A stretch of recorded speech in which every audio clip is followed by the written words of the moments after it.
Ayan, tapos na wiring. Ayan po, kinonvert ko siya ng 4-pin CDI. Ito yung CDI nyo. Sira.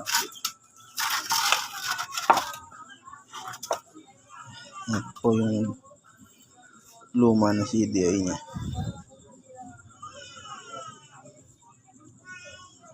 6-pin. Ayan po. So, kinonvert ko po siya ng 4-pin CDI. Ayan po. Lihuwab CDI. So, ito po yung aking diagram. Ito. Pang malupitang diagram. Alright. So, ayan. Papanda rin po natin siya. Moment of the truth. Moment of the